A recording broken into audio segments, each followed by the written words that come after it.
Frères et sœurs, en ce lundi 9 novembre, nous fêtons la dédicace de la basilique du Latran. Étonnante fête, car il ne s'agit pas de saint ou de sainte, et il ne s'agit pas non plus de passage de la vie de Christ. Il s'agit d'un événement de l'histoire de l'Église, la dédicace d'une Église, en particulier Saint Jean du Latran, la cathédrale du pape. C'est notre Église mère. Nous honorons la dédicace de nos églises. Alors, ici, pour la paroisse Saint-Christophe, eh bien, je ne connais pas encore les dates, puisque je suis nouveau.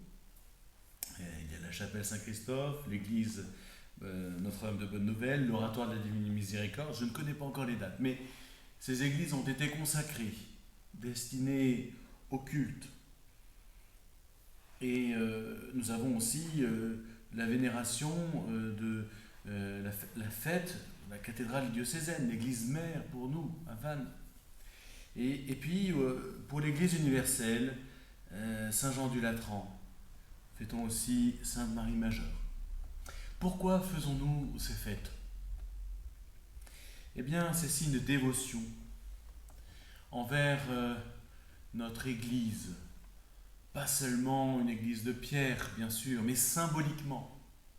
Symboliquement, notre église comme communion locale, réelle, physique, mais aussi en lien avec le ciel, bien entendu. Eh bien, symboliquement, cette église a été consacrée, et donc nous allons avoir des gestes de vénération, de mémoire, de souvenir. C'est le Seigneur que nous célébrons dans chacune de nos fêtes, même les fêtes de la Vierge Marie ou des saints. C'est le Seigneur lui-même que nous vénérons, car c'est sa présence au milieu de nous que nous honorons de la sorte. Présence pour nous qui en avons besoin. Nous sommes mendiants de Dieu dans notre vie.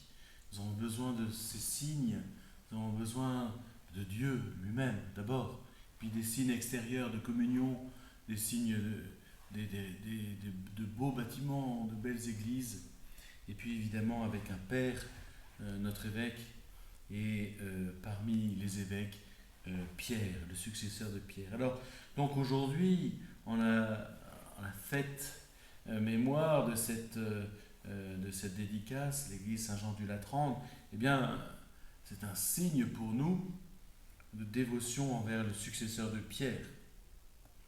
Nous l'aimons, nous prions pour lui. Mais c'est aussi un signe d'unité pour toute l'Église, car nous sommes rassemblés, unis.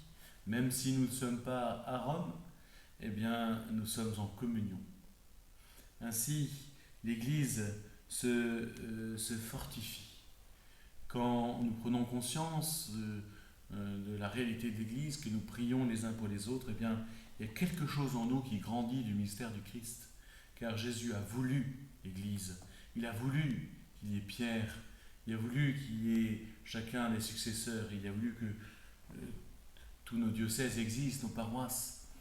Ainsi, nous nous appuyons sur le témoignage des apôtres. Nous nous appuyons sur, au long des siècles, le témoignage de foi et aussi la transformation, la présence dans la culture et dans nos pays.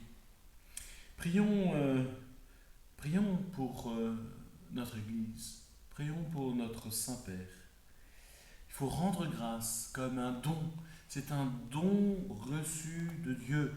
L'Église est un cadeau et nous n'en prenons pas assez conscience. Nous sommes parfois des enfants ingrats, rebelles. Nous ne savons pas dire merci. L'Église est un cadeau pour nous, pour notre route, pour notre cheminement. Notre Saint-Père aussi, qu'on aime ou qu'on n'aime pas son style, parmi les catholiques, il y a trop d'expressions, je trouve, trop d'expressions de « Oh, moi ce pape, j'aime pas trop, je préférais celui d'avant. » Bon, celui d'avant, il y en a qui n'aimaient pas non plus, et celui d'avant, pareil. On n'en est pas là, on n'en est pas au sentiment qu'on éprouve face au Saint-Père. On doit recevoir dans la foi celui qui est envoyé de Dieu. On s'appuie sur lui, car c'est ce que Jésus a proposé à Saint Pierre, d'affermir ses frères dans la foi. Et Jésus a prié pour ça. Il a prié pour que sa foi ne défaille pas. Alors nous nous appuyons sur le Christ, sur sa promesse d'être au milieu de nous, sur son don de l'Église et sur son soutien auprès de Pierre. N'ayons pas peur, frères et sœurs, et surtout, allons-y avec cœur, allons-y gaiement, de prier pour notre Saint-Père, de remercier le Seigneur pour le don de sa vie, pour ce qu'il fait auprès de l'Église. Rendons grâce au Seigneur pour l'Église, prions pour elle, car c'est l'instrument du Christ. C'est l'instrument que le Christ a choisi de nous laisser pour nous donner la grâce, pour nous donner la vie.